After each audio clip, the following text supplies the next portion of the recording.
Hi friends, कैसे हैं आप सब। उम्मीद करती हूँ कि आप सब बहुत अच्छे होंगे, खुश होंगे और मज़े से होंगे। एग्ज़ाम टाइम चल रहे हैं, सारे बच्चे पढ़ रहे हैं। कुछ के एग्ज़ाम्स ख़त्म हो चुके हैं, कुछ के एग्ज़ाम शुरू होने वाले हैं। और बच्चों के साथ साथ पेरेंट्स के भी एग्ज़ाम चल रहे होते हैं, क्योंकि हमें एक्स्ट्रा अटेंशन देनी पड़ती है और देनी भी चाहिए। देखिए, पढ़ाई का काफ़ी पैटर्न चेंज हुआ है कोविड के बाद से, और इसमें हमें पूरा बच्चों को पे बहुत ध्यान देना पड़ रहा है। पहले भी ध्यान देते थे पेरेंट्स, ऐसी बात नहीं है। तब बच्चों को आप भेज सकते थे, कोचिंग वगैरह में भेज देते थे बच्चों को। अभी क्या हुआ कि सारी स्टडी घर पे ही हो रही है। पेरेंट्स का अटेंशन बच्चों के ऊपर ज़्यादा है और होना भी चाहिए। देखिए, आप बच्चों को जब ये बोलते हैं कि पढ़ो पढ़ो पढ़ो, तो उससे अच्छा है कि आप बच्चे के अपने साथ में बैठिए, बच्चों के साथ बैठिए। आप उस समय उनको कुछ और तरीके से समझा सकते हैं, और अगर आप उन्हें नहीं भी पढ़ा रहे तो उनके साथ बैठिए, ताकि उनको ये लगे कि नहीं, कोई हमें देखने वाला भी है। उससे उनको एक सपोर्ट सिस्टम मिलता है, उन्हें बच्चों को भी अच्छी फीलिंग्स आती है कि कम से कम इस बहाने सही हमारे पेरेंट्स साथ में तो बैठे हैं। अभी पेरेंट्स वर्किंग हैं तो इतना टाइम नहीं दे पाते हैं अपने बच्चों को, तो जब भी पढ़ाई कर रहे हैं बच्चे, तो आप साथ में कुछ लेके बैठ जाइए, आप भी कुछ पढ़िए, तो बच्चों को भी अच्छा सा फील होगा। अब हम बात करते हैं, कुछ बच्चे ऐसे होते हैं जिनका पढ़ाई में मन नहीं लगता। देखिए, हर तरीके के बच्चे होते हैं। कुछ बच्चे अपने आप में सेल्फ मोटिवेटेड होते हैं, कुछ को मोटिवेट करना पड़ता है, ठीक है। कुछ बच्चों को पता होता है अपनी रिस्पॉन्सिबिलिटी के बारे में, कुछ बच्चे नहीं समझते, बच्चे नादानियाँ करते हैं, तो उन पर गुस्सा ना करें, बच्चों को बहुत प्यार से समझाएं। देखिए, अगर मैं एस्ट्रोलॉजी के थ्रू आपको समझाऊंगी तो शायद कुछ चीज़ें आपको समझ में ना आए, तो मैं आपको न्यूमरोलॉजी के थ्रू एक नंबर बता रही हूँ, जिसको आप समझेंगे तो अपने बच्चे पर ध्यान भी दे पाएंगे।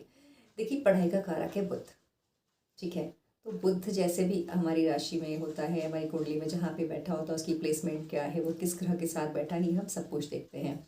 अगर आप चाहें तो आप मुझसे अपनी कुंडली का एनालिसिस भी करवा सकते हैं। अगर बच्चों के बारे में आप पूछना चाहें तो मुझसे पूछ सकते हैं। डिस्क्रिप्शन बॉक्स में मेरा नंबर दिया हुआ है, तो आप मुझे कॉल भी कर सकते हैं। तो उसकी प्लेसमेंट हमारे जो भी होती है, तो उस पर हमारा बहुत कुछ डिपेंड होता है। अब बुध किस राशि में बैठा है, किस ग्रह में बैठा है, आप इतना नहीं जान सकते। एक सिंपल सी चीज़ से आप 5 नंबर चेक कर लीजिए। हाँ जी, अगर 5 नंबर आपकी डेट ऑफ बर्थ में कहीं पर भी आ रहा है, मंथ में, डेट में, ईयर में, तो आपके पास 5 नंबर है। और उससे क्या होगा, उससे आपकी लाइफ बैलेंस होगी। जी हाँ, आप देखिए, कई बच्चों का सामान बिल्कुल व्यवस्थित रहता है, कुछ का सामान फैला रहता है। आप बोलेंगे कॉपी किताबें ठीक से रखो, बच्चे कॉपी किताबें ठीक से नहीं रखेंगे, क्योंकि उनको तो फैलाने की आदत है। तो इस तरीके से आप ये जान सकते हैं कि आपके बच्चे का नेचर कैसा है। अब आप उन पर गुस्सा करेंगे, तुमने सही से नहीं रखा, तुमने ऐसे नहीं किया, तुमने, पर जब उसका नेचर ही ऐसा है तो कैसे कर सकता है ना। तो इसकी बहुत सारी रेमेडीज़ भी हैं जो मैं आपको बताऊंगी, लेकिन पहले मैं आपको ये चीज़ समझाना चाह रही हूँ कि देखिए, बच्चों पे भी कभी भी ऐसे गुस्सा मत करिए, उनकी मानसिकता को समझने की कोशिश कीजिए। हम अपनी चीज़ें बच्चों के ऊपर लगाते रहते हैं। एक बार आप अपने हिसाब से सोचिए कि जब आप छोटे थे और आप, हमारे पेरेंट्स हमें डांटते थे, तो हमें कैसा लगता था।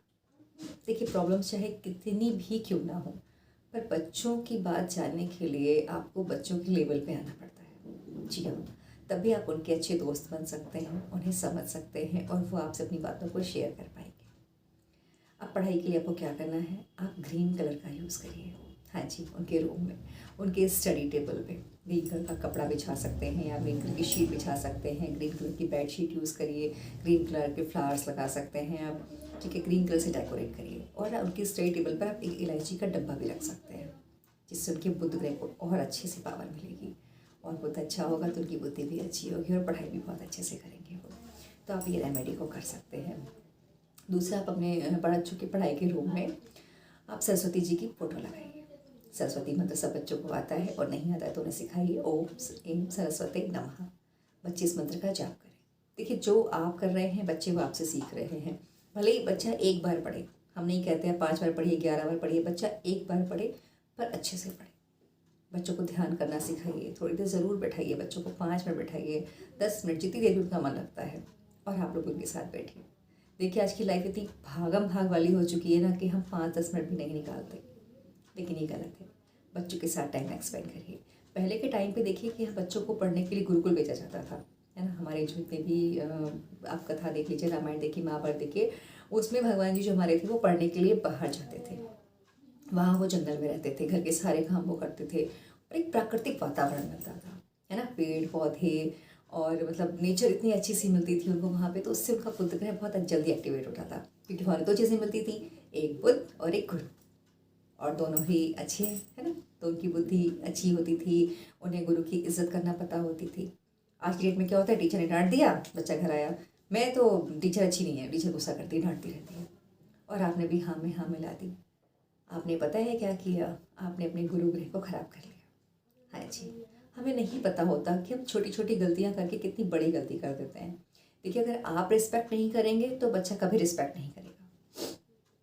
उसने अगर घर आके आपसे ऐसी कंप्लेंट की है तो आप उसे समझाइए, कोई बात नहीं बेटा, हो सकता है मैडम गुस्से में हो और आपने काम ऐसा किया होगा तो टीचर को गुस्सा आया। टीचर आपको पढ़ा रही है, वो आपकी रिस्पॉन्सिबिलिटी ले रही है, तो अगर वो कुछ कह रही हैं तो उनकी बात को फॉलो करना चाहिए, है ना। इस तरीके से अगर आप बच्चे को समझाएंगे तो बच्चे के मन में उनकी रिस्पेक्ट बढ़ेगी। और अगर आपने अपने बच्चे की सहायता कर दी, उसकी इस बात में उसकी हेल्प कर दी, फिर क्या होगा, रिजल्ट नेगेटिव हो जाएगा। तो ऐसा बिल्कुल ही मत करिए। बच्चों की बात ज़रूर सुनिए, लेकिन उनको समझाइए भी। तो पहले के टाइम पे लोगों का बुध ग्रह भी अच्छा होता था और गुरु ग्रह भी अच्छा होता था। अब क्या होता है, ऐसा तो होता नहीं कि हमें नेचर मिले।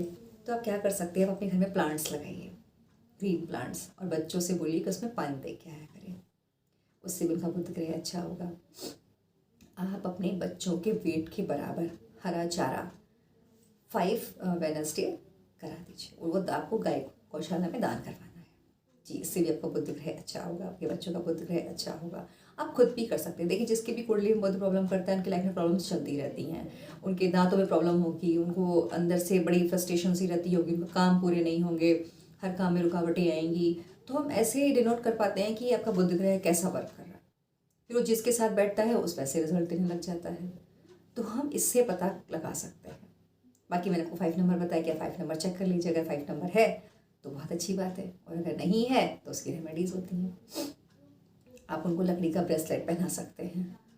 ये देखिए, बच्चों के लिए भी है, सबके लिए भी है, तो चेक कर लीजिए। बेसिकली मैंने ये सेशन अपने बच्चों के लिए रखा हुआ है, हाँ जी, ताकि आप बच्चों के साथ अच्छे से डील कर सकें, उनकी मन की भावना को समझ सकें। देखिए, बच्चा जो होता है ना, एक ग्रो करता हुआ प्लांट होता है। हाँ जी, जैसे आप उनको चीज़ें डालते जाएंगे वैसे प्लांट ग्रो क्या आता रहेगा। तो बच्चों को अच्छी चीज़ें बताइए, उनको अच्छी चीज़ समझाइए। उनको देखिए, सारे पेरेंट्स ही ये करते हैं, पर कई बार पढ़ाई को लेकर बच्चे पे बहुत प्रेशर दे देते हैं। कई बार हमारा हाथ भी उठ जाता है, फिर हम सोचते हैं हमने इसे क्यों मारा। देखिए, आप बच्चे पे जब गुस्सा कर रहे होते हैं ना, बहुत सारे पलों को खो देते हैं। अब गुस्सा करना लाजमी है, जब बच्चा नहीं सुनेगा तो गुस्सा तो आएगा ही आएगा। बच्चा क्यों नहीं सुनता, एक बार उसकी साइकोलॉजी को जानने की कोशिश कीजिए। मैं साइकोलॉजी समझाऊंगी, एक सेशन में इसका भी रखूँगी, आप चिंता मत करिए। मैं आपको इस चीज़ के बारे में ही बताऊंगी, लेकिन तब तक आप इन बातों पे ज़रूर ध्यान दीजिए। क्या करना है आपको, बच्चों के ऊपर गुस्सा नहीं करना है, उनके ऊपर हाथ नहीं उठाना है, उनसे बहस नहीं करनी है। देखिए, आप घर में ऐसा वातावरण बनाएंगे तो बच्चे चीज़ ज़रूर समझ जाएंगे। तो आपको अपने घर में ऐसा वातावरण बिल्कुल नहीं बनाना है। बच्चों की बात को समझिए। अगर उसका पढ़ने में मन नहीं लगता तो उनको पहले पढ़ाई की वैल्यू समझाइए कि हम पढ़ते क्यों हैं, इससे हमें क्या मिलेगा। हमारे जो भगवान थे वो पढ़ने के लिए बाहर गए थे, उन्होंने वहाँ पे जाके अध्ययन किया, उन्होंने बहुत सारी चीज़ें सीखी। तो हम पहले बच्चों को ये बताएंगे ज़रूरी क्यों है, उसके बेनिफिट्स बताइए उनको बच्चों को। जब वो अंदर से प्रेरित होगा तो यकीन मानिए आपको कभी कहना नहीं पड़ेगा, बच्चा खुद ब खुद पढ़ने बैठेगा, है ना। तो थोड़ी सी इस चीज़ की इंपॉर्टेंस को ज़रूर समझिए। देखिए, फिर रिजल्ट आपको बहुत अच्छे मिलेंगे। उम्मीद करती हूँ आपको मेरा सेशन अच्छा लगा होगा। आगे मिलते रहेंगे, बातें करते रहेंगे। आप मुझसे बात करना चाहें तो नीचे मेरा नंबर दिया गया है, आप मुझसे बात कर सकते हैं। और कोई कमेंट हो, कोई सजेशन देना चाहें तो आपका स्वागत है। Thank you.